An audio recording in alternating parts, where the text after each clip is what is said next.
Dieu soit béni. Merci encore. Merci pour ce temps. Merci pour ce moment. Ça va, Nova? Ça va? Tu es en forme? D'accord. Tu peux te lever avec nous?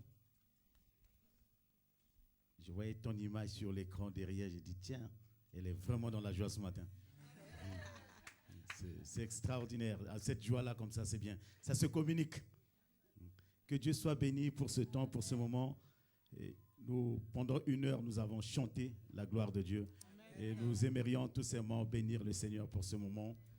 Il y a une sœur, je ne sais pas, je l'ai vue tout à l'heure. Solange est là. Lève seulement la main là où tu es. Oui, on priera pour elle. Elle vient de Dakar avec sa fille qui est un peu souffrante, mais nous allons prier pour demander au Seigneur une grâce, une faveur exceptionnelle pour sa vie. Et il y a la sœur Enali qui s'en va aussi pour sa maman. James qui est là, qui a perdu son frère aussi. Que le Seigneur vous console. Toutes ces prières, Alléluia. Ce culte de ce matin, nous voulons le faire pour vous. Alléluia. Et dans nos prières, même si nous ne l'exprimons pas, nous le pensons, que Dieu exauce nos prières pour vous. Amen. Et qu'il vous fasse du bien. Et les chants qui sont montés montent vers le trône de Dieu en votre faveur. Amen. Et que le Seigneur intervienne miraculeusement. Peut-être que tu es là aussi, tu vis la même situation, que tu ne nous as pas contactés, mais nous aimerions aussi partager ces moments de peine et cette douleur, et pourquoi pas aussi des moments de joie. Alléluia. Amen.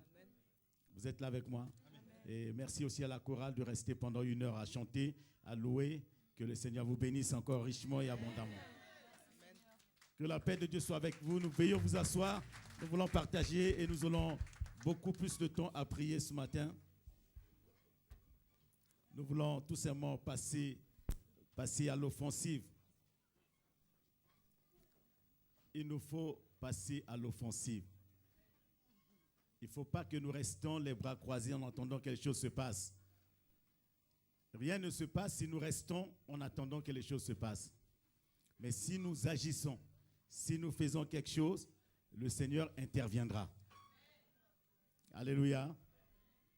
Quand je me suis converti, moi je pensais qu'en restant comme ça, Dieu allait faire quelque chose. Mais c'est en passant à l'offensive que beaucoup de prodiges et des miracles s'opèrent.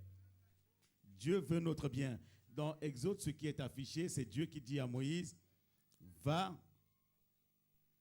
je t'enverrai auprès de Pharaon et tu feras sortir mon peuple, les enfants d'Israël. Vous voyez, ça, il y a 4 époques que nous essayons de balayer rapidement. Et ces époques, tirer des enseignements pour nous et pouvoir l'appliquer à notre vie, à notre époque d'aujourd'hui. Vous savez, le plus grand défi du 21e siècle, le plus grand défi pour notre vie, c'est tout simplement de connaître Dieu. Est-ce que vous êtes avec moi? Non, regardez-moi un peu. Le plus grand défi de l'homme sur cette terre, c'est de connaître Dieu. Et le plus grand défi d'un chrétien, c'est d'adorer Dieu en esprit, en vérité. Parce qu'il y a beaucoup de choses qui rentrent en ligne de compte. On peut passer de la vérité au mensonge. On peut se tromper dans ce qu'on fait. Donc le plus grand défi, ce n'est pas pour moi d'avoir une maison.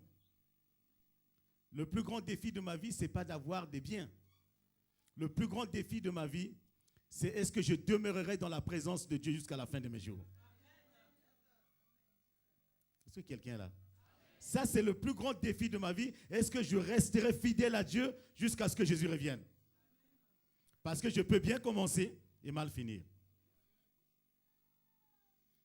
On peut bien commencer à prier Dieu au cours de route abandonnée. On peut bien se lancer et s'arrêter en cours de route. Donc le plus grand défi pour ma vie, c'est que là où j'ai commencé, est-ce que je m'arrêterai ou j'irai jusqu'au bout? Et le plus grand défi de la vie d'un homme, c'est de connaître qui est Dieu. Le plus grand défi que nous avons aujourd'hui, c'est de se lever tous les jours et de prier. Quelqu'un avec moi? Ça devient un défi, se lever et prier. Le plus grand défi de notre vie, de notre société, c'est est-ce que je peux jeûner dans la semaine? Ça devient un défi. Et surtout, quand on n'avait rien, c'est autre chose. Mais quand on est béni, quand on a de quoi manger, quand on a l'argent, quand on a tout ça, ça devient un défi. Le plus grand défi aujourd'hui, c'est de lire la Bible. Rien que pour lire, ça devient compliqué. Le plus grand défi, c'est de se lever et d'aller à l'église.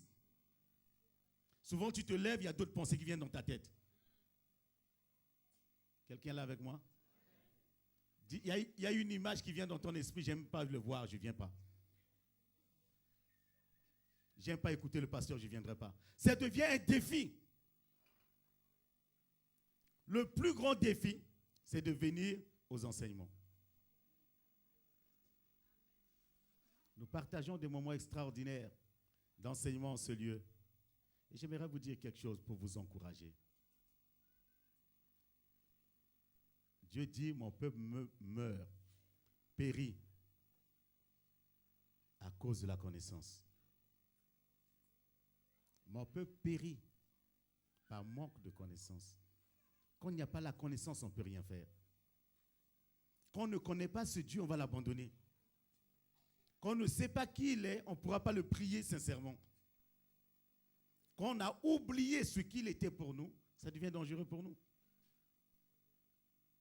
Quand on ne sait pas comment il fait, ça devient grave.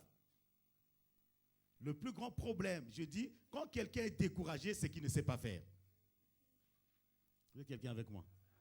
Parce que ce que tu sais faire, personne ne pourra te décourager de le faire.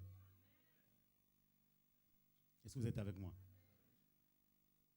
Ce que tu sais faire, je ne sais que prêcher, je ne sais que être pasteur. Donc, en dehors de ça, malgré les critiques, malgré ce qu'on dit, je ferai quoi d'autre?